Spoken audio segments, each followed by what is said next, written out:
The Crow. It's now out on the big screen, so let's talk about it. Never be alone.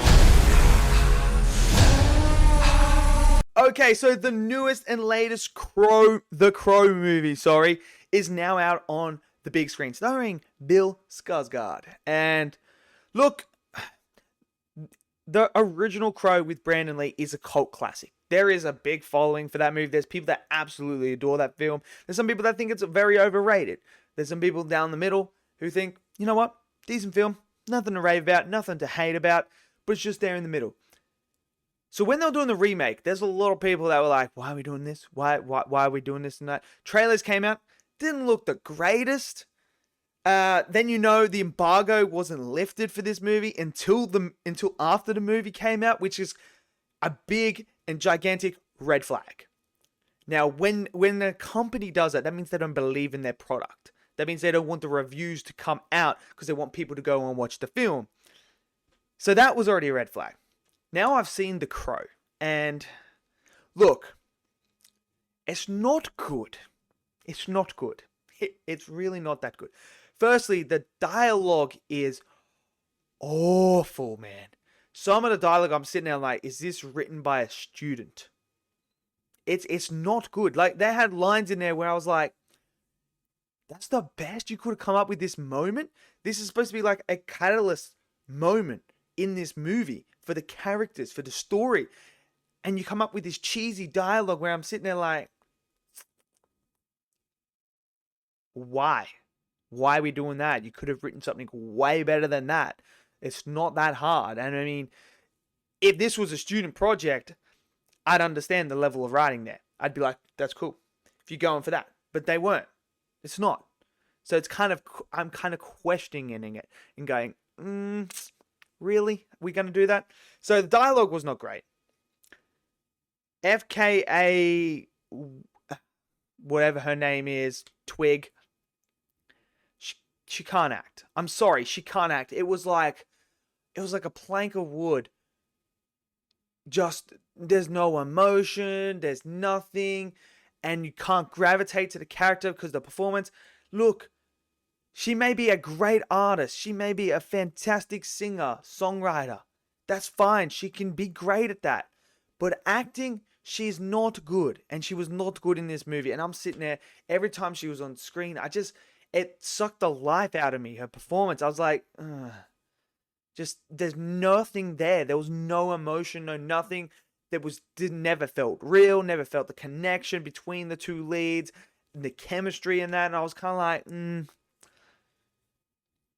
was that a good choice? Could you not choose someone else? Like, I get it if you're doing a musical. I get it. Get a singer to do a musical because they're really good at that. You just let them do it, try and figure a way around it. This is not a musical. There's like one moment where she sings that it's like for like the smallest second, like the smallest part. So I don't know why they did that, but that was not great. Now the story itself, it has some really cool concepts, like like the original Crow and stuff like that, like the comic or whatever. There's cool concepts in here. I like that idea. I feel like there's potential here for something really, really good. I was hoping that it was going to be really good.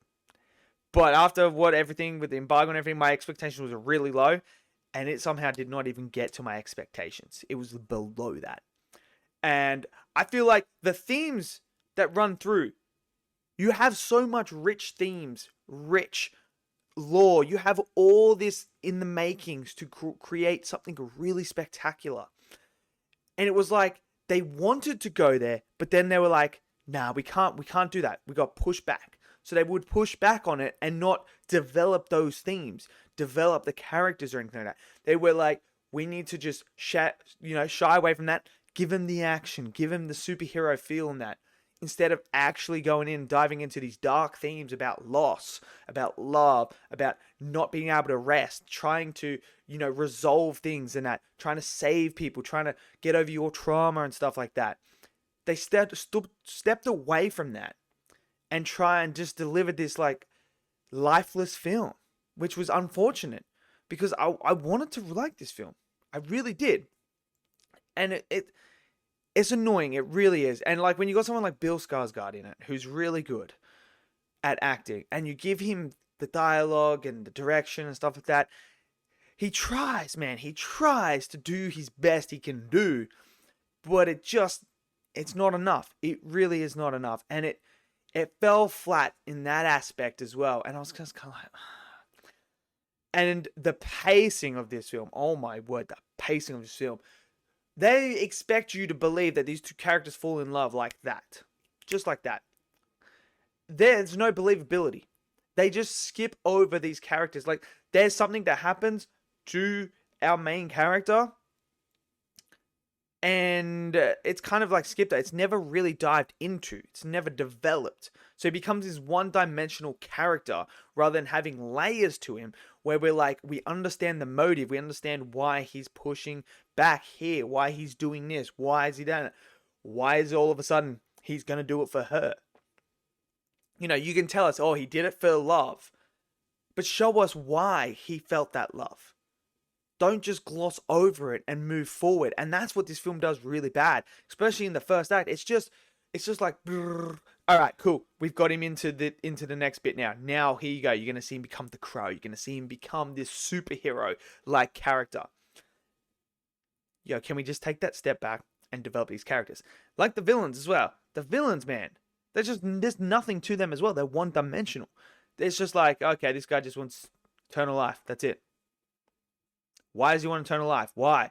What's his does he have a big fear of death? Is there something that he's churning for, earning for? Is there something there that he wants? Like motivation. Give me something to grab onto these characters so that I can feel something as I'm watching the film.